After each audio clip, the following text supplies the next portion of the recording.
अब इसको नाम की दीक्षा देनी चाहिए। तो नाम ऐसी वैसी चीज़ नहीं है, नाम पात्र को मिलना चाहिए। अच्छी चीज़ को रखने के लिए उस बर्तन की अच्छी तरह सफाई करके सुंदर जगह में ही रखते हैं। हीरे जवाहरात को आप देखते होंगे ना, कहाँ तालों के अंदर रखते हैं जोरी लोग। आप सभी को प्यार भरी राधा स्वामी जी। देखिए, जो आज का सत्संग का विषय है उसमें महाराज जी ने बताया कि इंसान सोचता है जो कुछ हो रहा है वह उसके सामर्थ्य से हो रहा है, लेकिन हकीकत यह है कि जो कुछ हो रहा है वह परमात्मा की रजा में हो रहा है। इंसान का काम है कर्म करना, कर्म के अनुसार ही फल मिलता है। इंसानी धर्म की पालना करने वाला अच्छे कर्म भी करता है और भक्ति भी कमाता है। साथ ही महाराज जी ने बताया कि मेहनत का फल कभी भी जाया नहीं जाता। मेहनत आप करोगे तो आपको उसका फल मिलेगा। महाराज जी ने बताया कि सत्संग आपको सच्चा और सुच्चा बनाता है। सत्संग आपको निस्वार्थ सेवा सिखाता है और सेवा से ही आपका जो जीवन है उसका कल्याण होता है, आपके घर परिवार का कल्याण होता है। और साथ ही जैसे महाराज जी ने बताया कि हमारे अंदर जो बुराइयां हैं हम उन्हें सत्संग के द्वारा ही निकाल सकते हैं, अपने मन को पाक पवित्र साफ बना सकते हैं। तो चलिए, आपका कीमती समय लेते सत्संग को शुरू करते हैं। कृपया सत्संग को पूरा सुनकर पुण्य के भागीदार अवश्य बनिए। राधा कि स्वामी। तुझे अवसर मिला है कितने जीवन के बाद में, 84 लाख योनि चक्कर के बाद में, कोटि जन्म। स्वामी जी महाराज ने कहा ये तन तुमने दुर्लभ पाया, कोटि जन्म जब भटका खाया। कोटि जन्म भटका खाया। या को अब वृथा मत खो, छिन छिन चेतो भक्ति कमाओ। भक्ति करो तो गुरु की करना, भक्ति करो तो गुरु की करना। गुरु की भक्ति क्या, इस गुरु की भक्ति ने लोगों को तबाह किया। गुरुओं ने उसको अपना एक तरीका निकाल लिया कि उन्होंने कहा है, शिष्य से कह दिया तेरा तन भी मेरा, तेरा धन भी मेरा और तेरा मन भी मेरा। अब तू कोई भी काम ना अपने धन से करेगा, ना मन से करेगा, ना तन से करेगा। लेकिन शास्त्रों में जिस ढंग से लिखा गया था उस बात को तो दरकिनार कर दिया। इस बात का तो मतलब ये था कि तन से, मन से, धन से गुरु की आज्ञा में अगर बरतते हो, गुरु तुम्हारी चीज़ों को सही तरीके से, सही ढंग से बरतने के लिए जो रास्ता बताता है उसके अनुसार इनका उपयोग और प्रयोग करो। ये नहीं है कि तुम अपना खून पसीना एक करके कमाते हो या अपने घर बार जमीन को बेच के अपने पैसे जाके गुरु को दे दो, या ये नहीं है तुम खेती में या जो भी तुम्हारी पैदावार होती है या नौकरी पेशा करके जो पैसे कमाते हो जाके गुरु को दे दो। किस लिए, गुरु क्या करेगा पैसे का। ये अच्छी बात है कि भेंट पूजा जहाँ कहीं भी जाते हैं, रिश्तेदार के पास भी खाली नहीं जाते, किसी से मिलने जाते हैं वहाँ भी खाली नहीं जाते, या प्रसाद लेके जाते हैं, कोई भेंट लेके जाते हैं, कोई पूजा लेके जाते हैं, सामर्थ्य के अनुसार, वो अलग बात है। लेकिन ये तो नहीं है कि तुम अपनी प्रॉपर्टी को बेच के उसको तो सब गुरु को चढ़ा दो और तुम दर दर की ठोकर खाते फिरो। इन चीज़ों का तो मतलब ये था कि तुम अगर तन से कोई बुरा काम ना करो, जब भी तन से कोई तुम्हारी ऐसी इच्छा पैदा हो जाती है मन में मैं ये करूं, उस टाइम गुरु को याद रखो। महापुरुषों ने क्या फरमाया, कबीर साहब कहते हैं कि गुरु माथे से उतरे शब्द भी हो ना हो। गुरु को माथे से ना उतरने दो। माथे से गुरु कैसे उतरता है, जब गुरु के प्रति हमारा ख्याल बदल जाता है। गुरु को उस वक्त में याद नहीं करते। जब भी कोई ऐसी घटना हमारे जीवन में आती है तो हमें सोचना चाहिए क्या गुरु की आज्ञा के अनुसार है ये बात, क्या गुरु ने हमें ये बताया ये काम हमें करना चाहिए या नहीं करना चाहिए। अगर ये गुरु की आज्ञा के अनुसार नहीं है तो नहीं करना चाहिए। जब गुरु हमारे विचार में, ख्याल में, मन में बैठा हुआ है तो हमें वो बुरा काम करने से बच जाएंगे। लेकिन जब गुरु को हम भूल जाते हैं तो निश्चित रूप से मन अपना काम कर जाता है, हमें बुराई में गिरा देता है। इंद्रियों के गुलाम बना के हमें कोई ना कोई ऐसा कुकृत्य करवा डालता है कि जिसका पाप भोगने के लिए हमें फिर संसार में आना पड़ता है। निश्चित रूप से नाम में तो बड़ी ताकत है, लेकिन क्या नाम के महत्व को हम जानते और समझते हैं। नाम तो जिसने जाना, किसने जाना, बलख बुखारा का बादशाह था, नाम उसने समझ लिया। और समझा भी कैसे, ज्ञान कहाँ मिलता है। ये लंबे चौड़े भाषण मैं भी आपको देता हूँ, इनमें ज्ञान मिल जाएगा। कितने लोग ज्ञान लेके जाएंगे। घरों में प्यार नहीं है, मैंने कहा कि चरित्रवान बनो, अपने जीवन को अच्छा और सच्चा बनाओ। खुद का चरित्र अच्छा नहीं है, घरों में सुख शांति नहीं है, अच्छे समाज की कल्पना कैसे कर सकते हो। झूठ कपट बेईमानी में रात दिन बरतते हैं, एक दूसरे की चीज को हड़पने की कोशिश करते हैं, भाई भाई का गला काटता है। कहाँ से भक्ति होगी। कौन से भगत, कौन से गुरु, कौन सा दीन धर्म ये बताता है। धर्म का पालन करना है कि दया को रखना, धर्म को पालना। दया राख धर्म को पाले, जग से रहे उदासी, अपना सा जीव सबन का जाने ताई मिले अविनाशी। अविनाशी को देखना चाहते हो, प्रभु को पाना चाहते हो और उसकी दरगाह में तुम जाके उनके चरणों में समाना चाहते हो, तो दया को रखो, धर्म का पालन करो और संसार के प्रति उदासीनता बरतो। चीज़ें हैं यहाँ की उपयोग और प्रयोग करने के लिए हैं, लेकिन साथ कोई नहीं लेके जाता, सुई भी किसी के साथ नहीं जाती। संग्रह करके किस लिए, क्या करोगे संग्रह करके? अगर तुम्हारे पास अच्छा खाते पीते हो, ठीक है, कमा के, तो तुम्हारे शरीर को ताकत देगी। अगर तुम्हारे पास कुछ है, दान पुण्य करते हो, तो तुम्हें उसके बदले में अच्छा कुछ मिलेगा। लेकिन जो जोड़ जाड़ के धर जाएगा उसको तो जंग लगेगा, बर्बाद करेगा, मिट्टी हो जाएगा, कोई काम नहीं आएगा। इसलिए पानी बाड्या नाव में और घर में बाड्या दाम, दोनों हाथ होनी चाहिए, यही सियाणों काम। ये चीज़ें अगर किसी को ज़्यादा मिल जाती हैं तो समझो कि वो उसमें फंस के अपनी बर्बादी भी शुरू कर लेता है। तो ज़रूरी चीज़ क्या है कि इंसान उन रास्तों को अपनाए कि जिस पर चल के किसी दूसरे को तो तकलीफ ना हो और उसमें खुद का हित हो, लेकिन बिना किसी के रास्ते में बाधा बने। नाम ये सिखाता है, सत्संग ये बताता है, ये गुरु का ज्ञान है। लेकिन हम गुरु की बात को तो सुनते ही नहीं हैं। देखने के लिए हम कह देते हैं कि हमने नाम ले रखा है, गुरु के पास जाते हैं, जहाँ कहीं जाओ लोगों की भीड़ है, लेकिन धर्म के रास्ते पर चलते कितने हैं। इसलिए धर्म भी है, कर्म भी है, लेकिन शर्म नहीं है। शर्म जिस दिन हो जाएगी उस दिन अपने धर्म के कर्म पर का भी पालन करना हम सही समझ जाएंगे और उस रास्ते पर चलें भी गए। जीवन अपने आप निखरता चला जाएगा, किसी को कहने की जरूरत नहीं है। अगर हम ये भूल भी जाते हैं चंद समय के लिए कि कौन देखता है, क्या करता है, ये आदमी को अंधा बना देता है। फिर समझो कि उसके सिर के ऊपर काल बैठ जाता है, जब हमारी बुद्धि को हर लेता है, बुद्धिहीन बना देता है और हमें कहता है कि पाप कर्म करने से क्या होता है, दुनिया करती है, सब करते हैं, तू भी कर।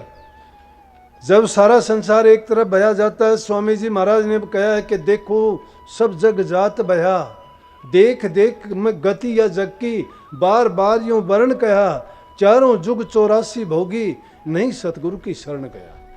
चारों युगों में 84 में तो भटकते रहे, लेकिन सतगुरु की शरण नहीं गए हम। सतगुरु की शरण जाने का मतलब है कि सतगुरु के पास जाके उनकी आज्ञा में बरतना। तो मैंने बात कही थी आपको कि आदमी को ज्ञान का जब उसका कोई शुभ घड़ी, शुभ वक्त आता है, पिछले जन्मों के अच्छे कर्म और संस्कार उसके जागृत होते हैं, तो उसका ऐसा अवसर बनता है कि उसको गुरु भी मिलता है, नाम भी मिलता है और सत्संग भी मिलता है। जिस प्रकार से बलख बुखारा का बादशाह था, सवामण फूलों की सेज पर सोता था और बांदी से ज्ञान मिल गया उसको। बांदी से कैसे ज्ञान मिल गया? आराम से रोजाना सोता है। एक दिन बांदी ने उसको वहाँ पर देखा कि फूल जब बिछाए गए बिस्तर पर और महक को देख के हारी थकी थी, उसने सोचा राजा बचपन से ऐसी सेज पर सोता आया है, क्या मज़ा आता है, मैं भी एक बार सो के देखूं। उसने उसके ऊपर सोई और सोते ही उसको नींद आ गई। राजा का सोने का टाइम हो गया। राजा ने आके देखा तो नौकरानी उसके बिस्तर पर सोई हुई है। राजा ने गुस्से में आके उसको पीटना शुरू कर दिया, कोड़े बरसाने शुरू कर दिए उसके शरीर पर। कहने लगा कि बांदी नौकरानी की ये हिम्मत कि राजा की सेज पर सो जाए। जब उसको पीटना शुरू किया तो एक दो लगे, जब तो उसको थोड़ा दर्द हुआ, लेकिन उसके बाद उसने हंसना शुरू कर दिया। उसकी हंसी को देख के राजा हैरान हो गया कि ये भी कोई बात हुई कि मारने से तो दुख होता है, तकलीफ होता है, इसको तो रोना चाहिए था, लेकिन ये तो हंस रही है। राजा के हाथ से कोड़ा छूट गया और उससे कहने लगा कि बांदी हंसती क्यों है? कहने लगी कुछ नहीं राजा, मैंने गलती की है, आप अपना काम करते हो करो। बोला नहीं, मुझे बता, मैं हैरान हूँ कि तेरे शरीर से खून निकला है पीटते पीटते, मैंने इतने कोड़े बरसाए हैं, लेकिन तू तो हंस रही है। बोला कि हंसने का कारण क्या है वो बता मुझे। बोले राजा क्या सुनोगे, अगर सुनोगे तो आपको भी परेशानी होगी। बोले नहीं, बताना पड़ेगा। कहने लगी कि बचपन से आप जिस सेज पे सोते आए हो मैं थोड़ी सी 2, 5, 10 मिनट के लिए सोई होंगी, उसकी सज़ा मुझे कितने कोड़े मिले हैं, मेरे शरीर को आपने क्या हाल कर दिया। और जब आप बचपन से सोते आए हो तो आपकी क्या हालत होगी। राजा, मुझे इस चीज़ पर अफसोस है कि आपको भी लेखा तो देना पड़ेगा। और राजा के दिमाग में यही बात उसको पूरा सत्संग, पूरा ज्ञान और पूरी शिक्षा दे गया। वहीं से उसकी काया पलट और जीवन को रास्ता बदल दिया। राजा ने उसी समय उस बांदी के पैर पकड़ लिए।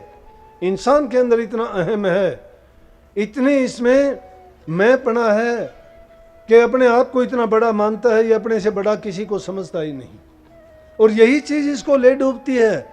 ज्ञान लेने के लिए कभी छोटा बड़ा जाति का सवाल नहीं होता। संतों की जाति नहीं है, ना वो जाति में विश्वास करते हैं, वो तो कहते जाति विहीन समाज होना चाहिए। और इसीलिए उस सबको स्वामी जी महाराज ने कहा कि मैंने बकरी और शेर को एक घाट पानी पिलाया है, जहां जाति पाति का सवाल नहीं होना चाहिए। वो सत्संग ऐसा घाट है जिस पर सब जीव, सब जाति के लोग, जाति इंसान ने बनाई है, परमात्मा ने नहीं बनाई। हम एक ही जगह से आए, एक ही रास्ते से आए, एक ही तरीके से बने, फिर जाति किसी, जाति तो काम के आधार पर हमने बना ली। और फिर एक दूसरे से नफरत करते हैं, ये नीची जाति का है, वो ऊंची जाति का है, उसको ये अधिकार नहीं है, उसको ये नहीं है, ये औरत जाति है, ये आदमी जाति है, क्या जाति है, सब बराबर हैं। परमात्मा ने सबको बराबर बनाया है। लेकिन राजा ने पलक की देर नहीं लगाई। राजा पीपा ने गलती की थी। रविदास जी के पास जब गया, इस बात को भी कहूँगा, रविदास जी के पास एक प्रेमी का चिट्ठी आई मेरे पास, कहने लगा जी सत्संग तो आप बहुत अच्छे बताते हो, बहुत मज़ा आता है सुन के, लेकिन आप रविदास जी को रविदास जी कहते हो, गुरु रविदास जी कहा करो। मैं ठीक है, इसमें क्या लगता है, हम सब संतों को इज्जत और सम्मान से बोलते हैं, हर इंसान को भी सम्मान से और पूरे इज्जत के साथ बोलना चाहिए। और वो तो महापुरुष हुए हैं, उनका तो किसी का मुकाबला ही नहीं है। लेकिन हम अपने छोटे दिमाग के कारण ऐसी बातें ढूंढते हैं कि जिसके कारण हमें ये लगे कि ये नहीं कही, ये छोटी कही, बड़ी कही। उस बात के महत्व को नहीं जानना चाहते कि बात क्या कही गई है। पीपा जी भी रविदास जी के पास गए थे, नाम लेने के लिए गए थे, अहंकार ने बर्बाद कर दिए। पानी पिलाने के लिए कहा, बोले कि नाम दे दो मुझे, कहने लगे ये पानी पी लो। चमड़ा भिगोने वाला पानी पिलाने लगे, क्योंकि उनकी वृत्ति नाम में लगी हुई थी, उनको पता ही नहीं था मैं इसको क्या दे रहा हूँ। वो पानी कहाँ का पानी था। संत लोग जब किसी पर तवज्जो डाल के काम करते हैं तो उनकी सूरत ऊंचे से ऊंचे घाट पर बैठी होती है, रूहानियत के उन ऊंचे दर्जों पर होती है कि उस वक्त में कोई जीव उनके पास चला जाए तो उनकी दृष्टि पड़ने मात्र से उनका कल्याण हो जाता है। जन्म जन्मांतर के पाप एक दृष्टि पड़ने से, एक लफ्ज़ के कहने से और एक प्यार भरी मुस्कान से ही उनके दूर हो जाते हैं। पीपा जी को रविदास जी ने उस पानी पिलाने की कोशिश करी। पीपा को अहंकार आ गया कि मैं राजा और मुझे ये चमड़े का पानी पिलाता है। पानी पिया नहीं, उन्होंने हाथों में से यहाँ से निकाल दिया, खो दिया अवसर। लेकिन बलख बुखारा के बादशाह ने ऐसा नहीं किया। बलख बुखारा के बादशाह की समझ आई, उन्होंने बांदी के पैर पकड़ लिए और पैर पकड़ के कहने लगे बांदी से कि बांदी तू मेरे गुरा समान तन राह बता दिए प्यारे दा, कि बांदी तू तो मेरी गुरु होके निकली, तू मेरी नौकरानी नहीं है, तूने तो मुझे वो रास्ता दिखा दिया जो गुरु दिखाता है। उसी टाइम से राजकाज को छोड़ के चल दिए और उन्होंने कबीर साहब के पास जाके नाम की दीक्षा ली। कितने दिन तक उनके पास सेवा करते रहे।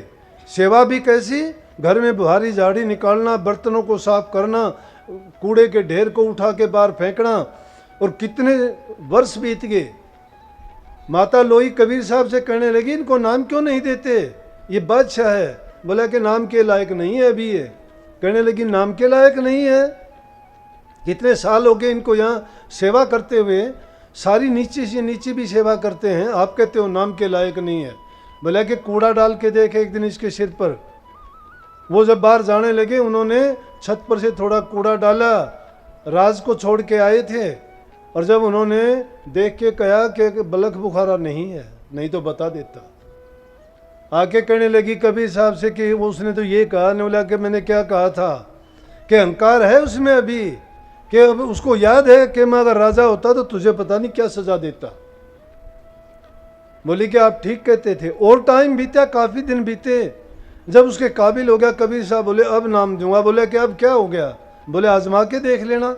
एक दिन मिट्टी और थोड़ा गोबर उसमें घोल के पानी में, और जब वो निकलने लगे तो छत पर से गिरा, और जब उसके सिर पर गिरा राजा के, तो उन्होंने देख के और कहने लगा वाह भाई वाह, सिर कोई योग्य तो समझा कि गोबर कूड़ा डालने के योग्य है। जब उसने कबीर साहब को आके बताया, कबीर साहब बोले कि अब नाम के लायक है, अब इसको नाम की दीक्षा देनी चाहिए। तो नाम ऐसी वैसी चीज़ नहीं है, नाम पात्र को मिलना चाहिए।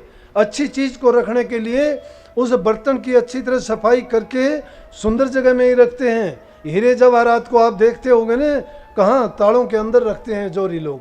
ये नहीं कि उनको शोर बाहर ला के और रख दिया कि कोई भी देखे और कोई भी उठाए, नहीं, ताले लगा के अंदर रखते हैं। पहरेदार चौकीदार उनके सामने खड़े रहते हैं।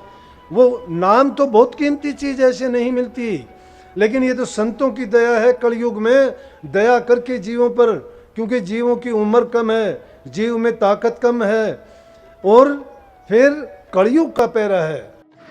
सत्संग को पूरा सुनने के लिए बहुत बहुत धन्यवाद। हम आशा करते हैं आपने सत्संग को बड़ा ही ध्यान से सुना होगा। तो जैसे प्रिय साध संगत जी, आपने सत्संग में सुना, महाराज जी ने बताया कि जो इंसान नाम लेने के लायक होता है, नाम उसी को मिलता है जिसके अंदर दया होती है, परोपकार होता है, सहनशीलता होती है। वह इंसान नाम के काबिल होता है और अपने घर परिवार को सुख शांति से व्यतीत करता है। जैसे गुरु महाराज जी ने बताया कि सत्संग में सच्चा और सुच्चा बनाता है, सत्संग में हमारे जीवन को सार्थक बनाता है। सत्संग से हम आगे बढ़ सकते हैं, और सत्संग के बिना इस जीवन में कुछ भी नहीं है। अगर हमें कुछ पाना है तो हमें सत्संग करना चाहिए, भजन सुमरन करना चाहिए, नाम का सुमरन करना चाहिए, और अपने परिवार में भी इसको अपनाना चाहिए। और जैसा ही महाराज जी ने बताया कि गुरुओं के पास जाने के बाद आप किसी भी चीज़ की कामना मत करो, गुरु आपको सब कुछ अपने आप दे देंगे। बस उनके कहे मार्ग पर चलो, उनके बताए गए मार्ग पर चलो, ताकि आपका जो जीवन है वो आगे भविष्य में अच्छा बन सके। तो कृपया गुरु महाराज जी की इन बातों को आप अपने जीवन में अवश्य उतारिए और अपने जीवन को सार्थक अवश्य बनाइए। और साथ ही अगर आपको सत्संग अच्छा लगा तो कमेंट बॉक्स में राधा स्वामी लिखकर पुण्य भागीदार अवश्य बनिए। मिलते हैं जल्दी एक नए और बहुत ही प्यारे प्रवचनों के साथ। तब तक के लिए राधा स्वामी।